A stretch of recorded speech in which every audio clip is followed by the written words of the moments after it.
What is going on, YouTube? I am Lamont at Large, always at the scene of the crime with my tattered hat. Today we are in Hampton, New Hampshire, and we're going to talk about the Pamela Smart case. Pamela Smart was born August 16th, 1967 to John and Linda Wojas. She grew up in Miami, Florida. Uneventful childhood, to say the least. Middle-class family. When she was in the 8th grade, her family, for some odd reason or another, decided to move up to Derry, New Hampshire. So they move up. She goes to school there. She's a cheerleader. I guess you would call her the center of attention, or at least she liked to be the center of attention, and she often was. She was a cute young lady. So she decides to go back to Florida for her education. She enrolls in FSU. She goes down there because she wants to get a degree in communication. She wants to be a news journalist. She wants to be the next Barbara Walters.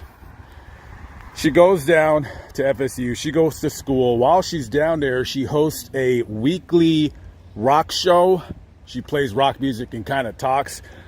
One of her passions in life is heavy metal music. She loves heavy metal. Her favorite band is Van Halen. Hey, I think they're overrated. Don't tell Pam I said that. She comes back up here on Christmas break to visit her family.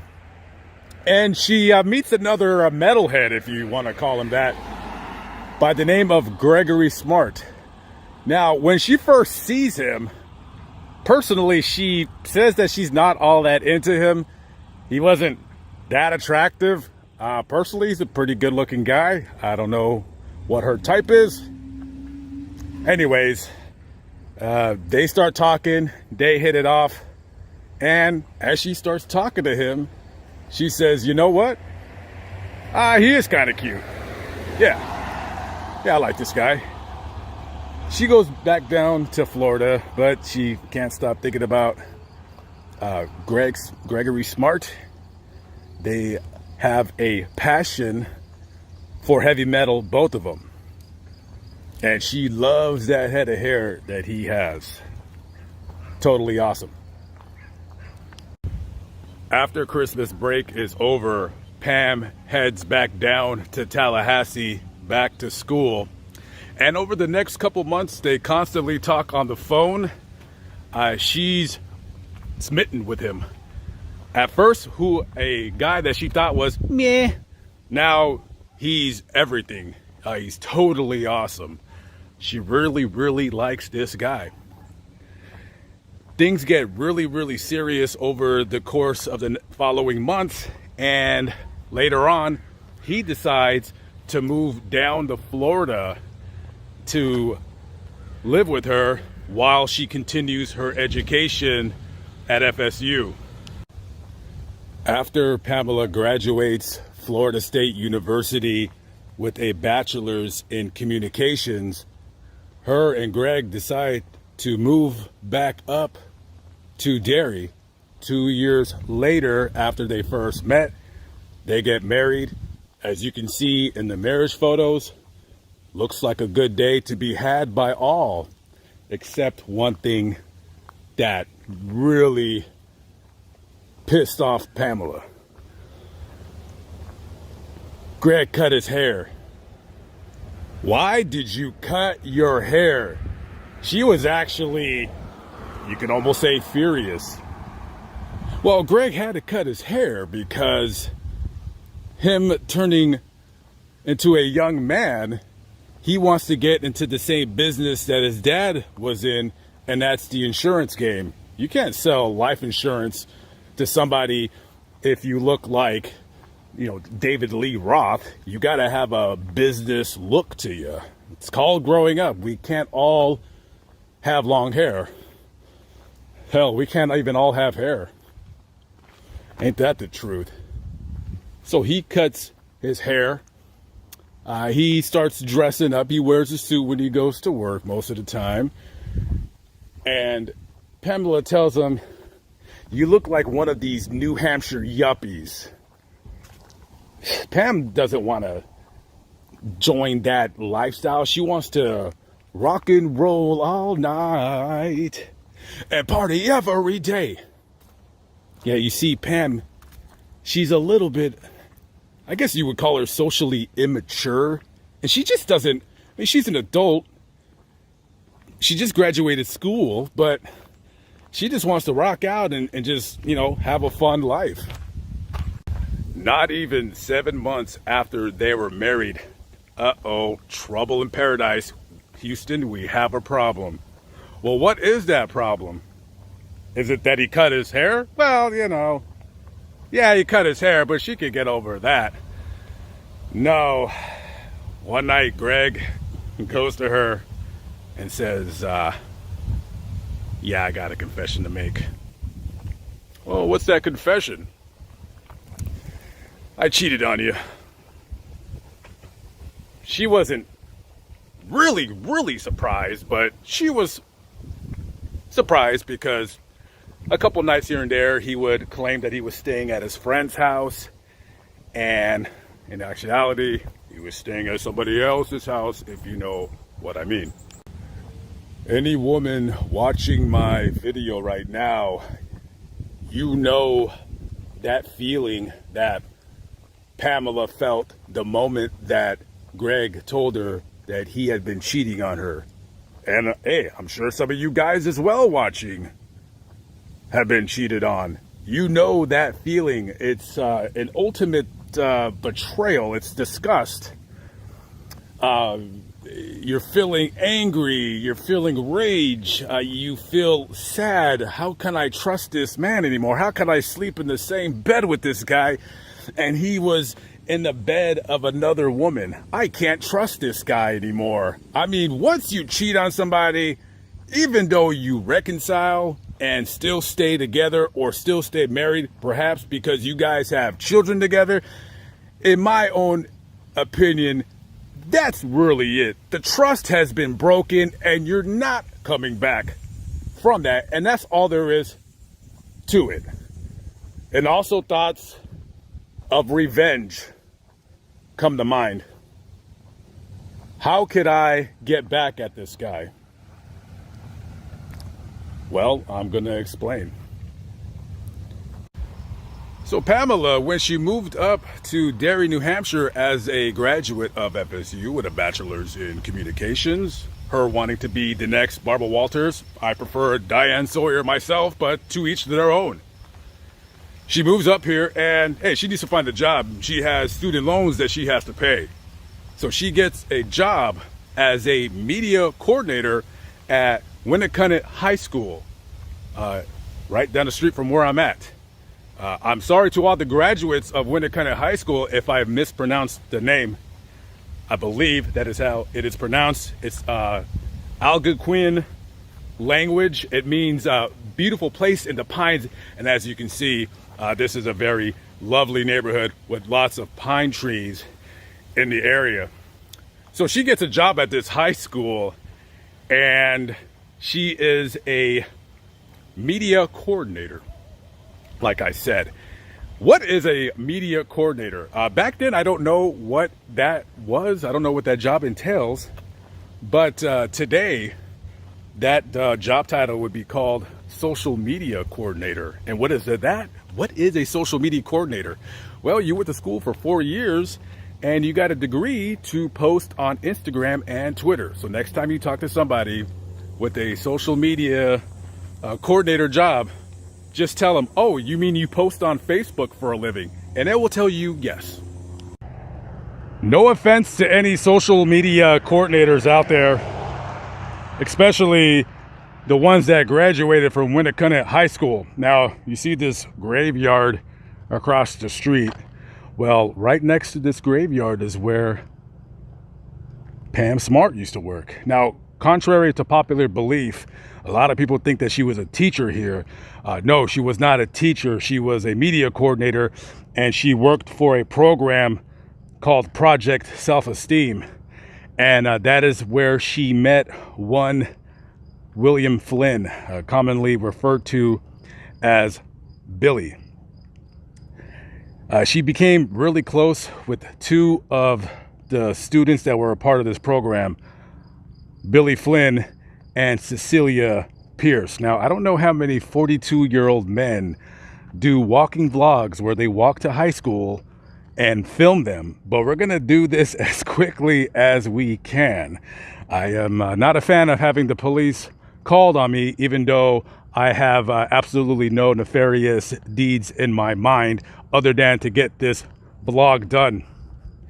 So that's the high school where she worked, and she met Billy. And the first thing she noticed about this guy was his hair was awesome.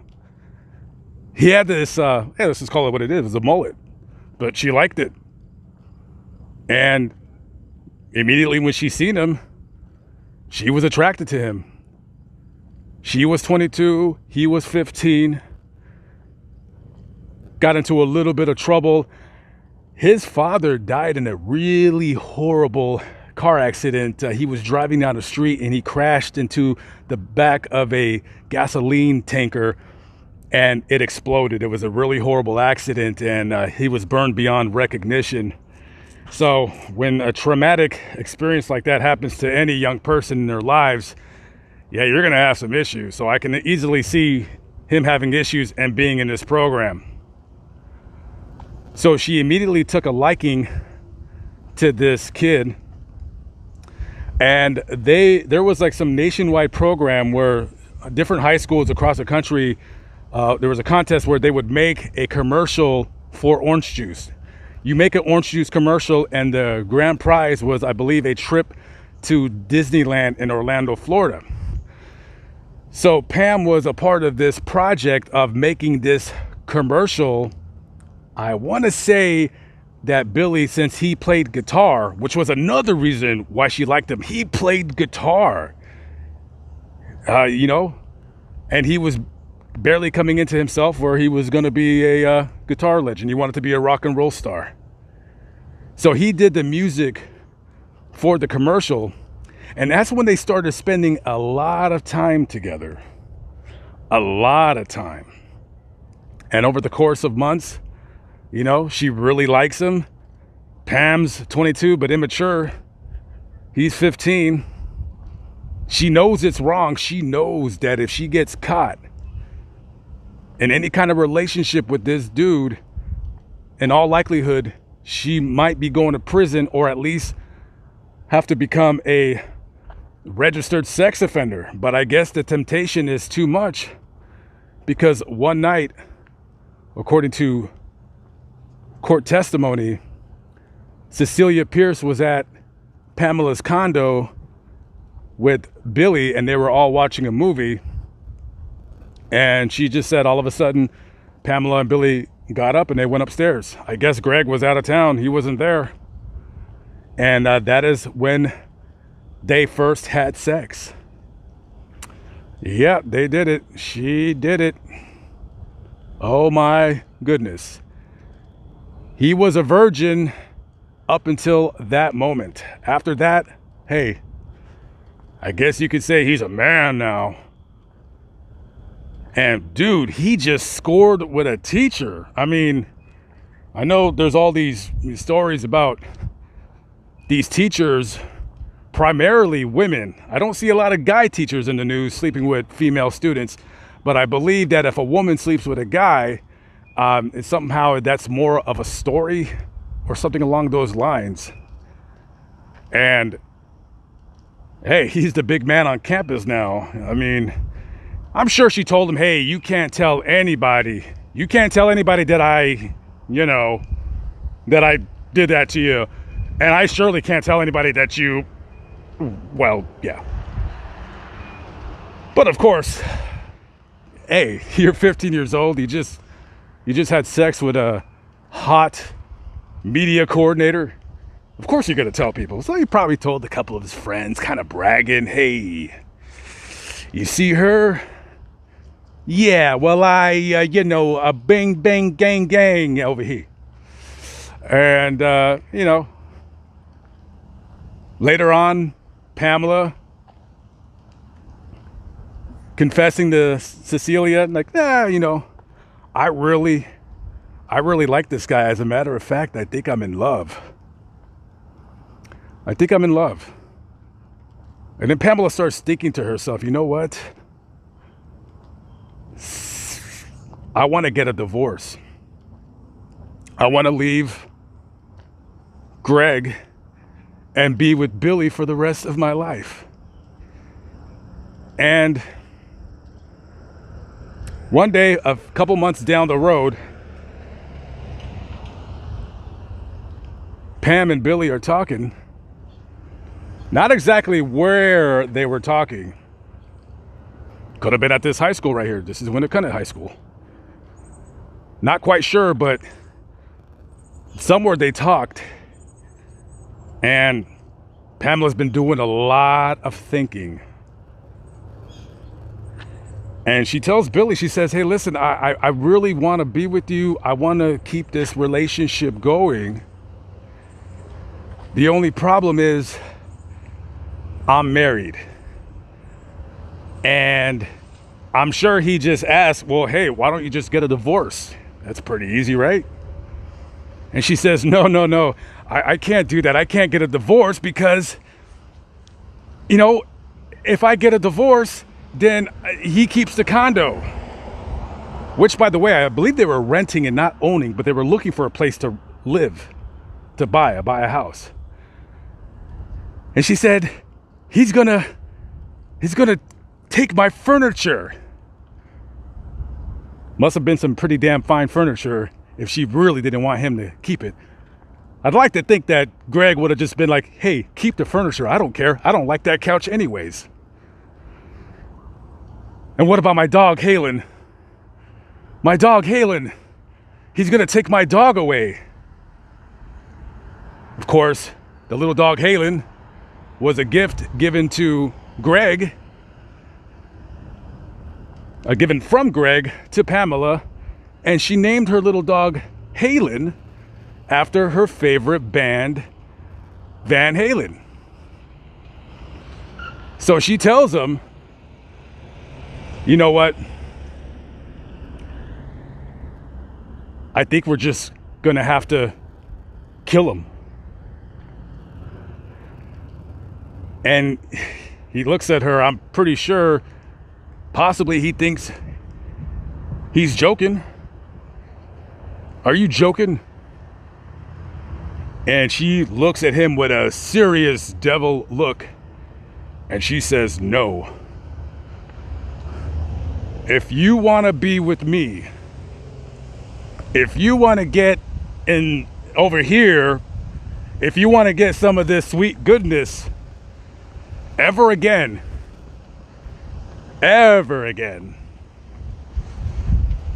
you're going to have to kill my husband.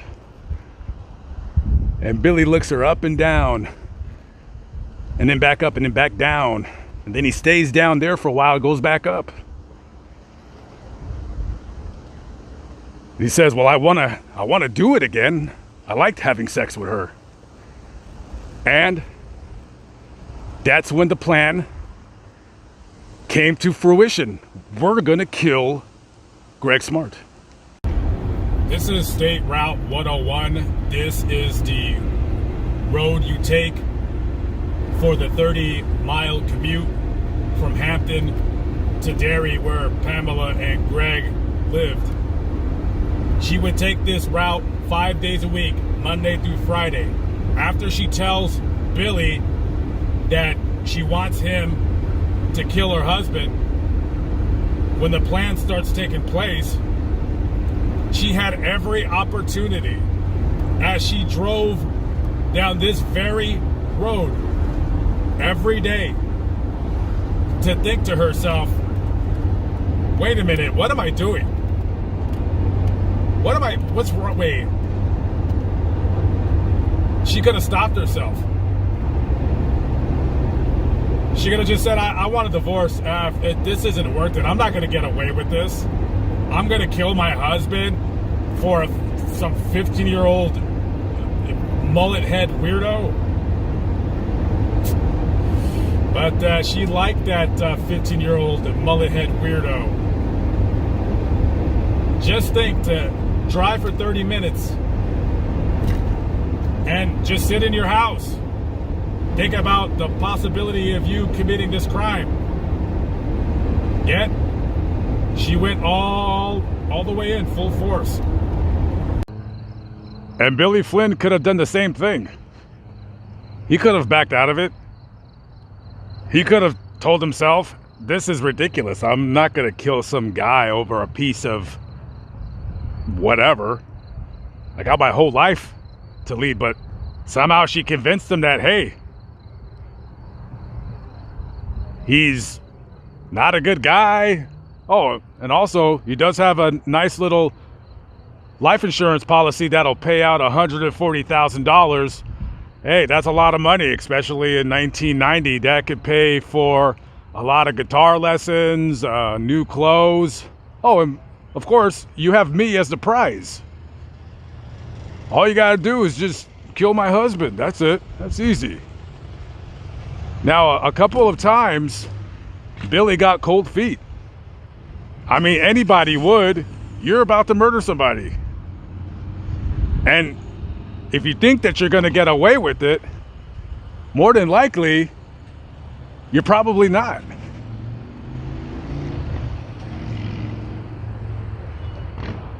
Coincidentally enough, I've been in this town for the last 2 or 3 days, and that Planet Fitness ahead of you, I've been working out there. If I ran as fast as I could from that Planet Fitness to their condo, I could make it in less than 100 seconds. It's a small world. So finally, Billy gets the nerve to commit this crime. Now, of course, he's not going to do it by himself because, first of all, he doesn't even have a gun. He might have never even fired a gun. He may not have ever barely been into a fight. So he enlists the help of 3 of his nerd friends. Patrick Randall, Vance Latomy. By the way, I never thought a guy named Vance would want to be in on a murder, but I guess. And Raymond Fowler. May 1st, that's the night. That's the night we're going to do it, guys.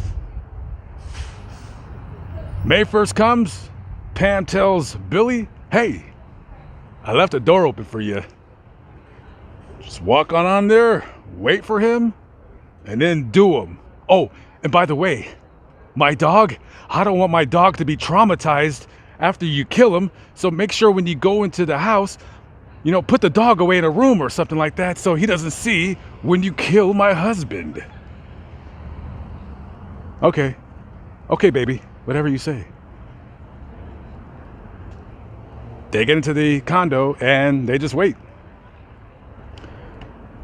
You have Billy and Patrick in the condo, and then Vance, he's the getaway driver, so to speak. And Raymond, he's also in the car. Well, why is there 2 guys in the car and 2 guys that are going to commit the crime? I don't know. Maybe Vance needs Raymond there for moral support. I mean, the guy's name is Vance. That already tells you that he needs moral support just for that alone. So they're sitting in the car doing whatever. About 8:30 comes. Greg pulls up in his Toyota Tacoma. Pulls out his key, opens the door, walks right in, turns on the light, and is immediately jumped by Billy and Patrick. They immediately start pummeling him. And I imagine you're screaming, what are you doing? Blah, blah, blah, blah, blah. They probably tell him to shut up. Patrick pulls out a knife, places it against his head, rears it towards his ear, and puts it to his neck. And they say, shut up. And Billy clobbers him over the head a couple times with the gun. You can imagine what's going on in your head right now. You're thinking, okay, this is a robbery. So if I'm Greg, I'm going to tell these guys, please, take whatever you want. You want my wallet? I got some jewelry upstairs. Wait a minute. There's not much jewelry upstairs because Pamela had planned this out to make it to look like it was a robbery, and she doesn't want her good jewelry to be had by him and his dumb friends. So she takes all of her quote unquote good jewelry and takes it with her to work that day. So the jewelry box is just her junk jewelry. Maybe she left, an old gold ring or something. So Billy, with his life flashing before his very eyes, puts the gun to his head, a .38 caliber hollow point bullet, and says, quote, "God forgive me," and pulls the trigger. Bam! One time. Right in the back of his head. He's killed almost immediately. If anybody knows how hollow points work, you get shot with a hollow point to the back of your head, yeah, you're not surviving that.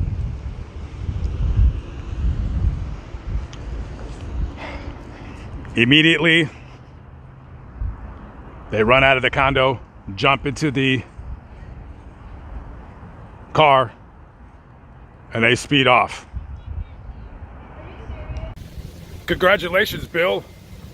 You just killed a man. You've done the one thing that very, very few people have ever done.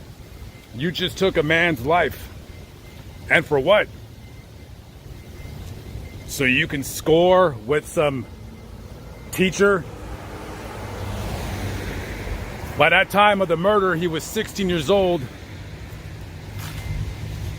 Just 4 idiots. Not one brain cell between those 4 teenage morons. The 5th teenage moron is Cecilia Pierce. I'm going to get to her in a minute. And of course, the ringleader of these morons, Pamela Smart. Now, these morons, they weren't the only idiots that knew what had happened or what was going to take place.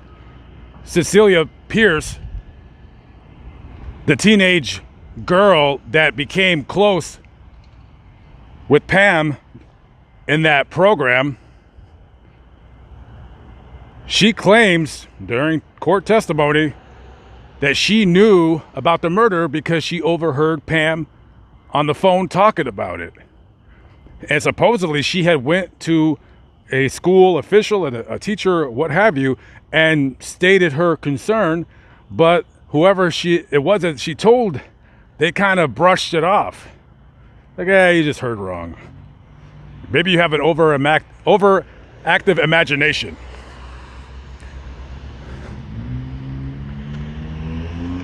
So after he's dead,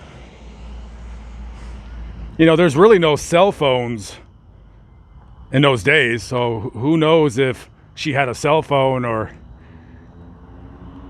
whatever happens. But a little after 10 p.m., Pamela rolls into her condos right here, the one where she used to live with her husband, Greg Smart, pulls up in her 1987 Honda CRX. She loves that car. She parks in her driveway, opens the door to her house, and sees Greg on the floor. Blood everywhere. Immediately she starts screaming, my husband's unconscious, or my husband's on the floor, blah. And she starts screaming. She starts knocking on all of these condo doors right here. This is where she's knocking. She's screaming. It's 10 o'clock at night. It's quiet. Derry's a quiet town. She's yelling and screaming, call the police, call the police. And all the neighbors are like, what? What happened? What do you mean what happened? Didn't you hear a man being pummeled inside his... Wasn't he screaming? Did you not hear the gunshot? I mean, this place is quiet now. Can you imagine 10 o'clock in May? On a cool, crisp night, a spring approaching summer. I don't know. It's pretty quiet though.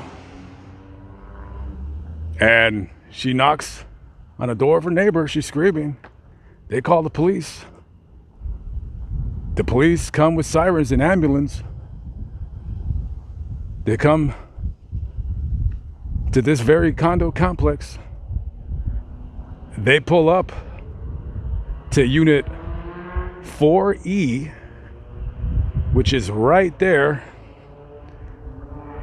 with the white door. They open the door and they see Greg Smart. They check his pulse, they check his vitals. He's dead. His brains are blown out. Folks, looks like we have a homicide.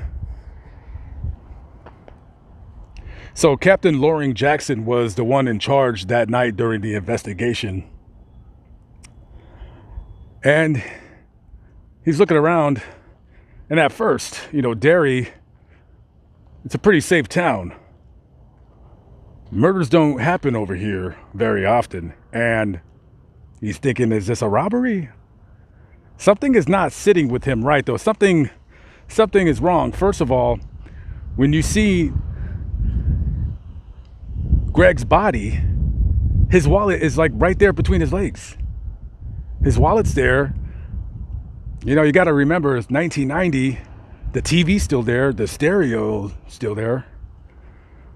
Now, when you go upstairs, right there, they're going through the scene. They're trying to gather evidence. They're dusting for fingerprints, so forth and so on. Just, it looks like a robbery. It's it's been ransacked. They're pulling, drawers of clothes are everywhere. Everything is in disarray. But yet, just, there's nothing that is missing in the unit that would say that it was, in fact, a robbery.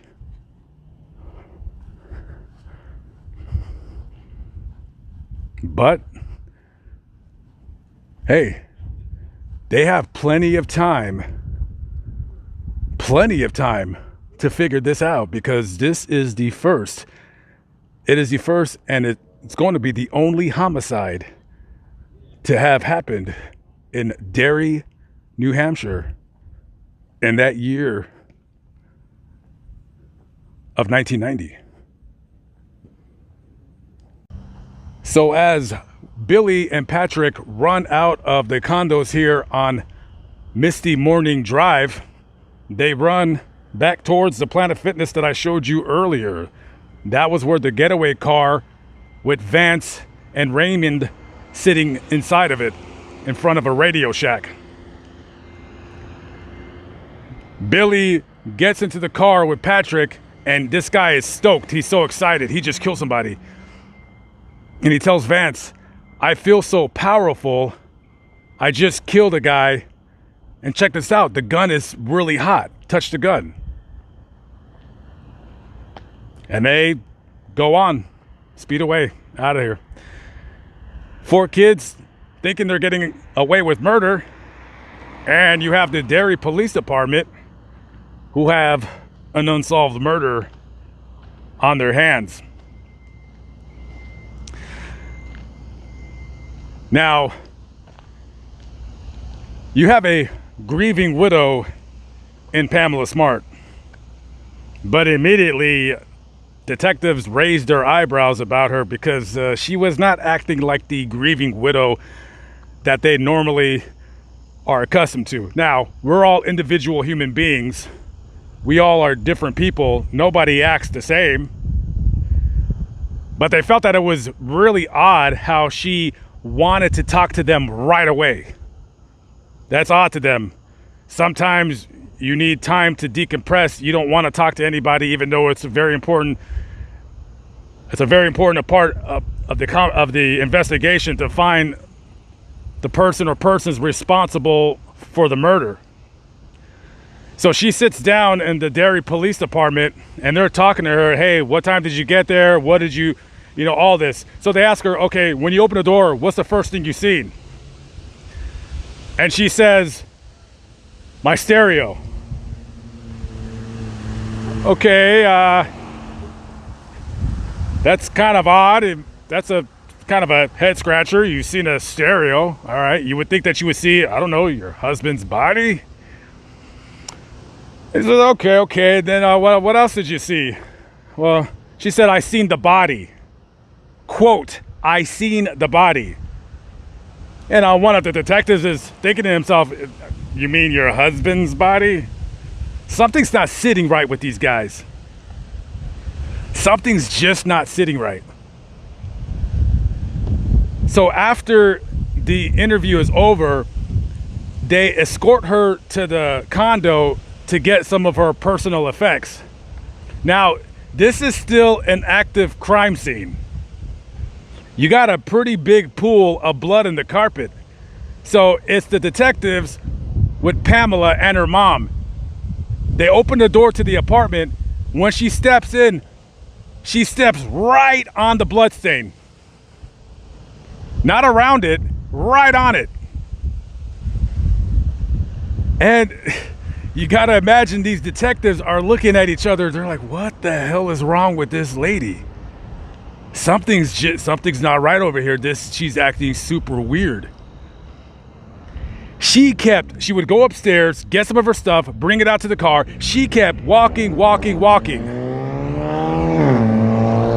in the blood constantly. Finally, her mother went to go get a towel to put it over the blood. She's still walking on the towel, oblivious to where her husband his body was just at. She don't care. She's just walking on it. She also did some subsequent interviews with some local television stations, and they even thought that she was acting weird. She wasn't acting like the prototypical mourning widow. She was acting somewhat disconnected, callous. So they thought it was weird. They probably put it in their notepad. Keep an eye on this broad. About 2 weeks later, detectives in Seabrook, not Derry, but Seabrook, New Hampshire,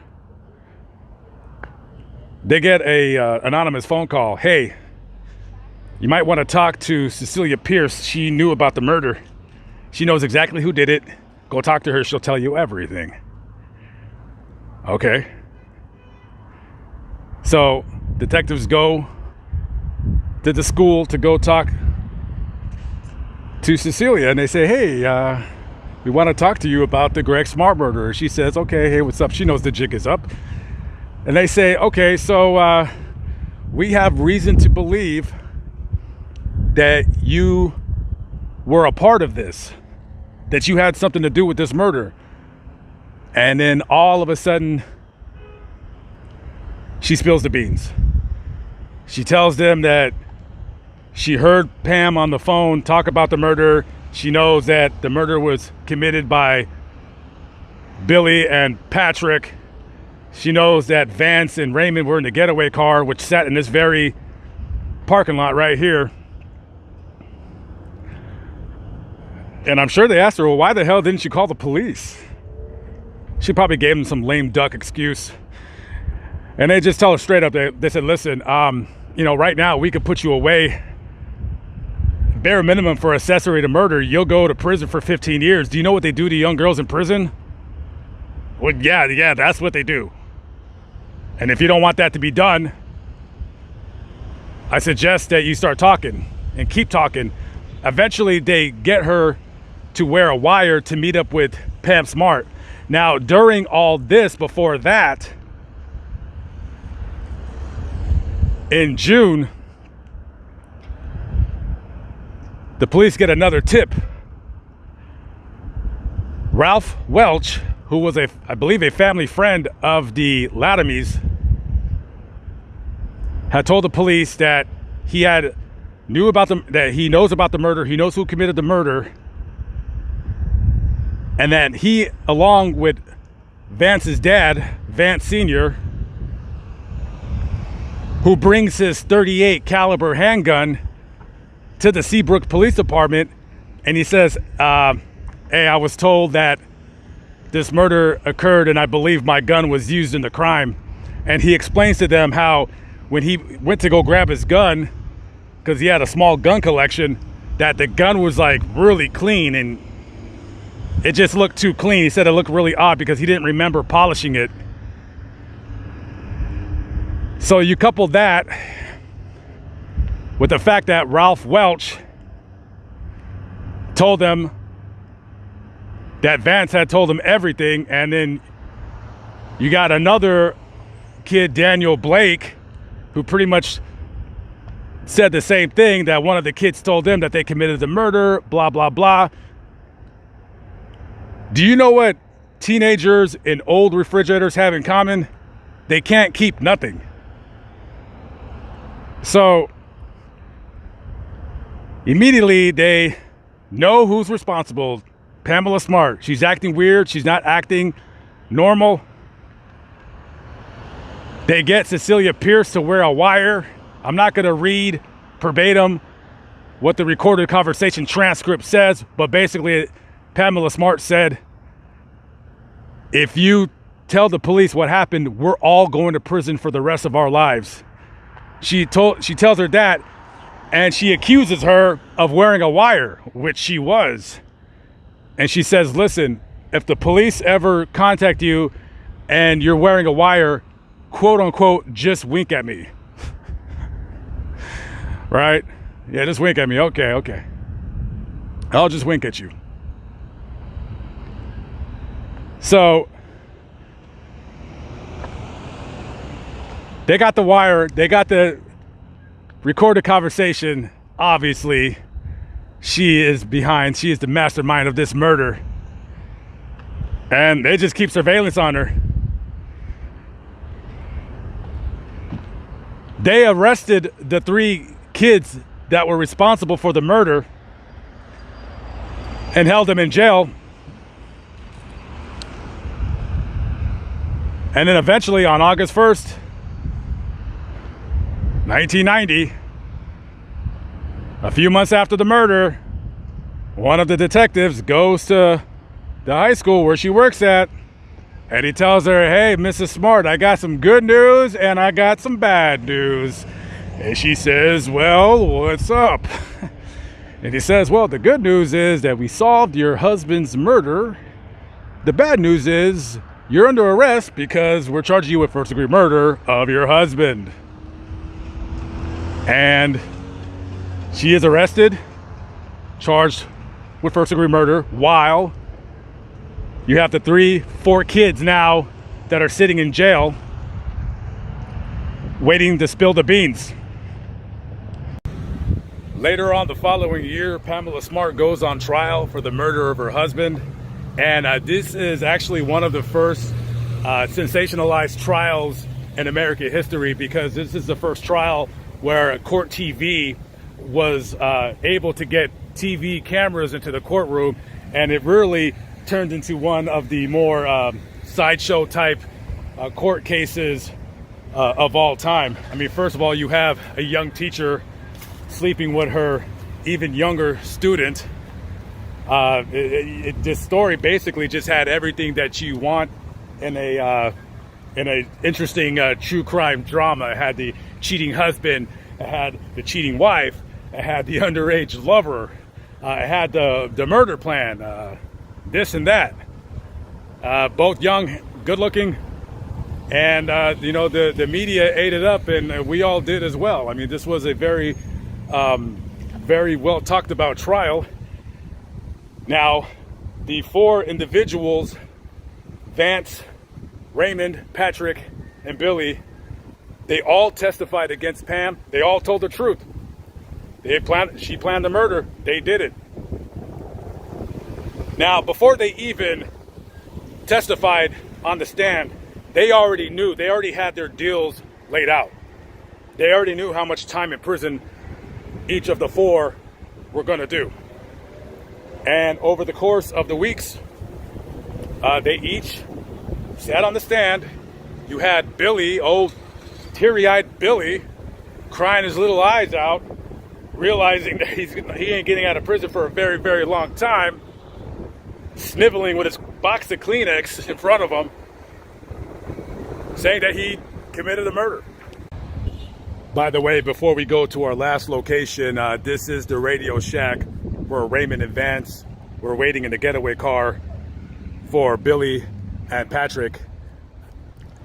I have not seen a Radio Shack that has been open in many, many years. I'm actually very surprised that they even still have the sign right there. Radio Shack used to be a very popular place where you could buy just anything electronics. It was like a little boutique electronic shop. You could buy phones, cell phone chargers, all this and that. And they would have been parked right here waiting for the two clowns to come running after they committed their stupid murder. All right, we got one more location to go to, and I'm pretty sure all of you know what that is. And here we are at the final location of the vlog. We are at the Forest Hill Cemetery here in Derry, New Hampshire, not even barely 2 miles from the murder location. So this crime was committed over 30 years ago. So let's talk quickly about what happened to everybody involved in the case. First of all, Cecilia Pierce. In exchange for her wearing the wire that was the ultimate death knell in the prosecution of Pamela Smart, she was granted immunity. She was not charged with a crime. However, if you are watching this, you should have gone to prison right along with those punks because you knew what was going on and you could have saved that man's life. You should be remembering this crime for the rest of your life. I give no bones about it. All right, so Billy Flynn, the trigger man, for his testimony against Pamela Smart, he was sentenced to 40 years in state prison, charged with second-degree murder. Now, 12 years of that sentence was deferred. That means that as long as you don't act up in prison, you don't act stupid, you do your time, you don't commit any crimes while you're behind bars, they'll knock off the 12 years. So that comes down to 28 years. Now, there was a special deal with the prosecution where Billy agreed to not ask for a reduced sentence until he served every bit of a day in prison that he was alive when he was sentenced. Eventually, he was granted parole. During his parole hearing, he was very apologetic. Of course, old Kleenex boy with the crying, with the tears. You still killed somebody. If it were up to me, you'd still be under the prison right now. 2015, he was granted parole. Released from prison June 4th, 2015. Just a couple days after the, a couple of weeks after the murder.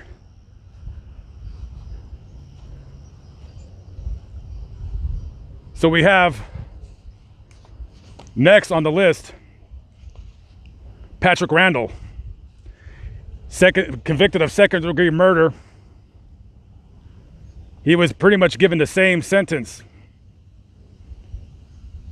40 years, 12 years deferred, as long as he didn't commit any crimes.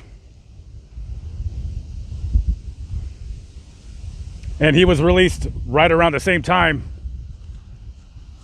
that Billy was. So you had Raymond Fowler, Now, he was sentenced to 30 years in prison. He was charged with conspiracy to commit murder and attempted burglary. He was released on parole in 2003. However, he reoffended, got locked back up again in 2004, and then was released again in 2005. Vance Latomy, pretty much the same sentence, I believe, as the other two clowns, Billy and Patrick. He had his 12 years suspended. However, I'm not sure why, but he was paroled in 2005, so he actually didn't really serve much time in prison. Pamela Smart, the big fish in the small proverbial pond, so to speak. March 22nd, 1991, she is found guilty of first-degree murder, conspiracy to commit murder, and witness tampering. The witness tampering stems from her having to, when she was talking to Cecilia about, oh yeah, you know, wiggle your toes if you have a wire on you. No chance of parole. Pamela Smart will die in prison. The only way she leaves prison, and deservingly so, is in a box.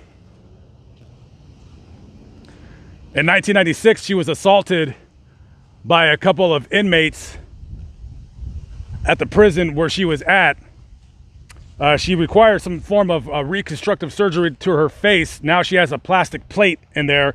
She suffers from headaches and she's on medication to deal with all the pain. Hey, kind of deserved it, huh, for murdering your husband.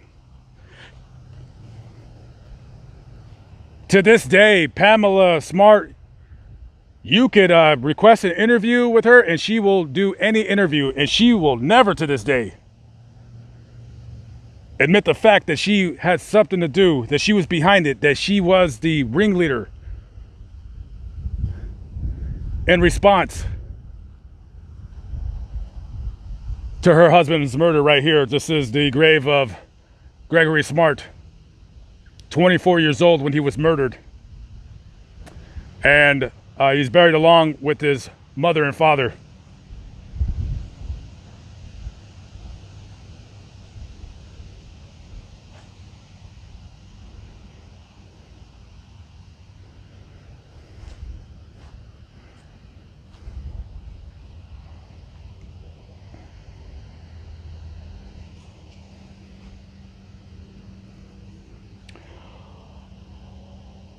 Well, you can't say everything bad about Pamela Smart. She's had some accomplishments while she's been in prison for the last 31 years for murdering this man right here.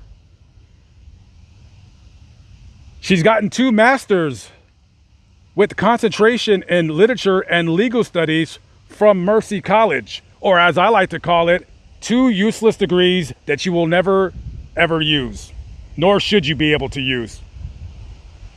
And it's funny, the name of the college you got it from, it's called Mercy, because you showed this man none.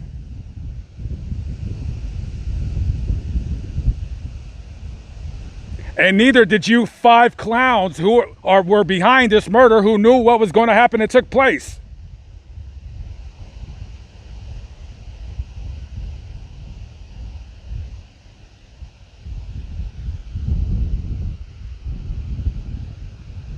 And to this day, every interview that I've seen her do, she will not take responsibility for what she done. And that is the reason why she will never get out of prison alive. If she would have said during the trial when they arrested her, hey, I did it, she'd be out by now. Even though this was a murder that was not done in the heat of the moment, but this was a cold, planned, calculated murder. That while it was being planned, She could have said, you know what, this is crazy, and stopped it. But lust, greed, anger, jealousy, everything involved when it comes to sin. And let me tell you, I'm not a preacher, and I'm not saying I'm a good person or anything like that, but I'm saying she could have stopped this. William Flynn could have stopped this. Vance Latomy could have stopped this. Patrick Randall could have stopped this. Cecilia Pierce could have stopped this. Raymond Fowler, you could have stopped this, but nobody did. So an innocent man had to pay with his life.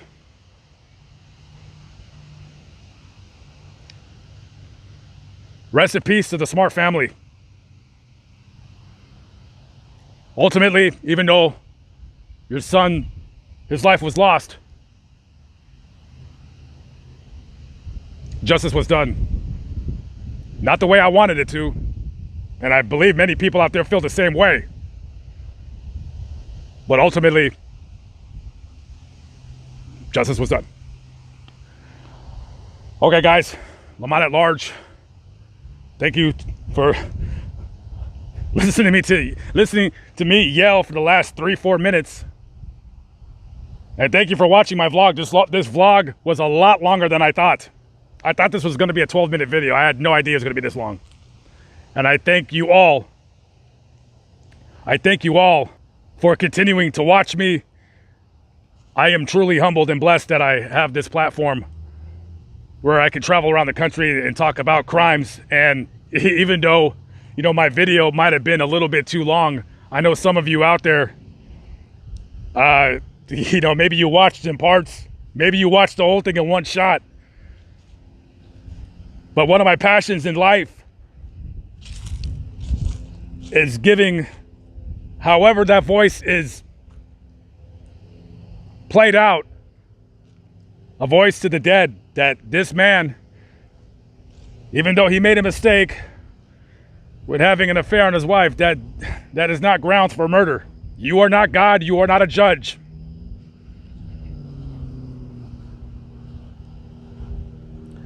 Anyways, guys, I will catch up with y'all later. God bless. Peace out. Be good. Later.